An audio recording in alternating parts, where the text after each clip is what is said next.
Hello everybody. Another two-move cheese puzzle po. Papakita ko sa inyo. Ganyan po siya. White first to move and block mate in two moves.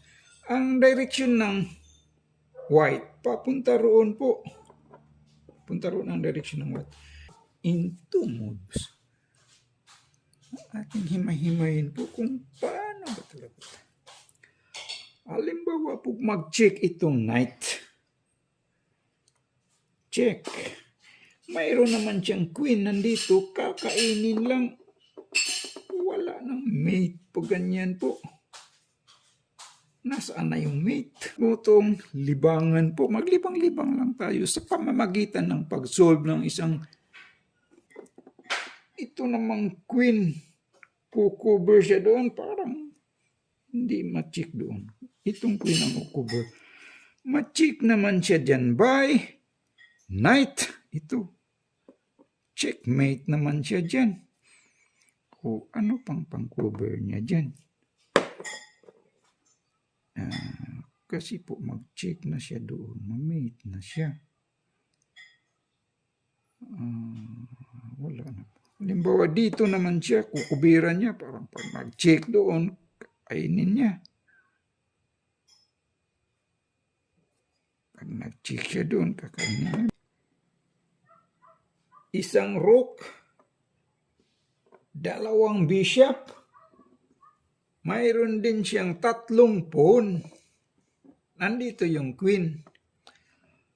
Ang direction ng white papunta doon. Black papunta rito. White first to move and black mate in two moves. Ating himay-himayin po yan kung ano ba talaga tamang kasagutan yan. Ganyan po siya. Wala nang matatakbuhan ang black. Sa dalawang malikhain na galaw ng white ay mamatihin na itong black. White first move and block mate in two moves. Ganyan po siya. Sige nga, sinong mag-try mag-solve ng isang cheese puzzle na ito? White first to move and block mate in two moves. Maaring mag-check siya dito yung knight. Kaso mayroon namang pawn. Wala na siyang. Pag i-open tong rook ay check na rin siya. Pag aalisin naman to, makain na itong knight. Ano ba talaga ang tamang kasagutan dyan?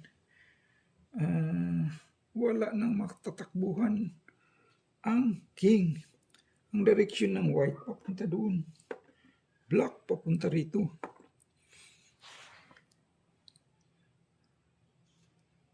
Magandang araw nga pala sa mga lahat ng nag-view po. Magandang araw po sa inyo dyan. At maraming salamat po sa mga nag-like at nag-subscribe po. Marami talagang salamat po sa inyo dyan. Para naman po sa mga hindi pa nakapag-subscribe po, pwede ba po? Makikiusap lang po ako. Paki-scroll down lang po, pakipindot lang yung subscribe po. Pati na rin yung notification bell. Parang magtuloy-tuloy naman itong laro natin. Matutuwa na talaga ako dyan pag nagagawa nyo yun. Isa lang po itong libangan po. Maglibang-libang lang po tayo ba sa pamamagitan ng pag-solve ng isang cheese puzzle na kagaya nito. Sa loob lang ng dalawang malikhain na galaw ng white ay mamatihin na itong block. Ating himay-himayin po kung paano ba talaga mamatihin to. Sa loob ng dalawang tira. Ganyan po siya. Maaring mag-check siya din dito. Kaso lang makain na itong knight. Bawa mag-check yung rook. Makain na itong knight.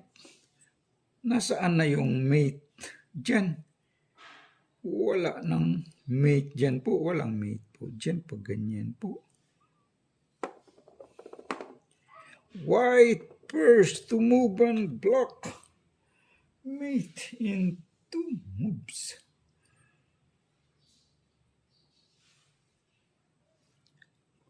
Yan po siya.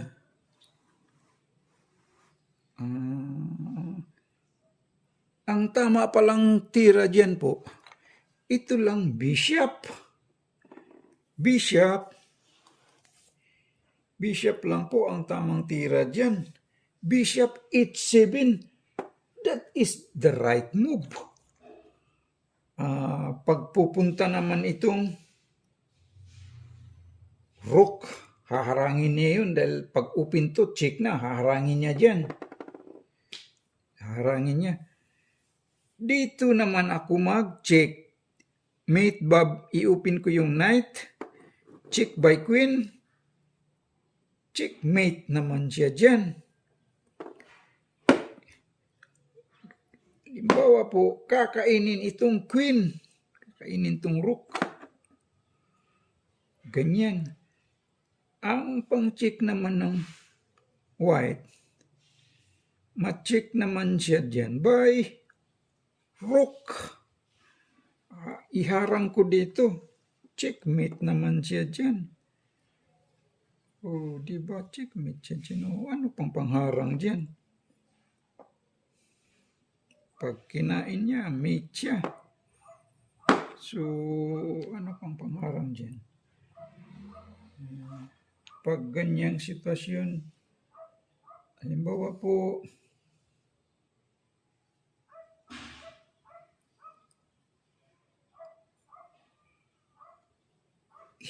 dito siya, hindi niya kakainin.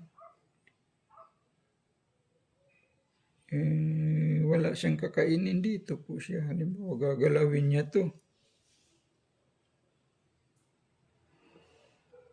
Halimbawa, dito ang knight ay rook. Ganyan.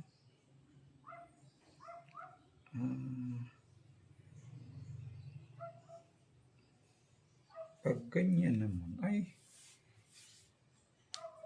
ma-check naman siya dyan by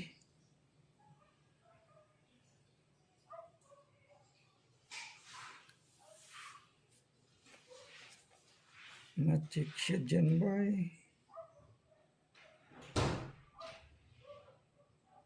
itong rook.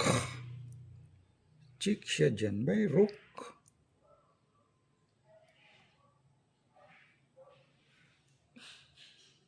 Oh, check pa rin dyan. Haharangin din niya. Oh, hindi na siya pwedeng pupunta dito. May knight o mate pa rin siya. So, that is the right move. Maraming salamat po sa lahat ng nag-view po. Please like and subscribe lang po. Thank you po.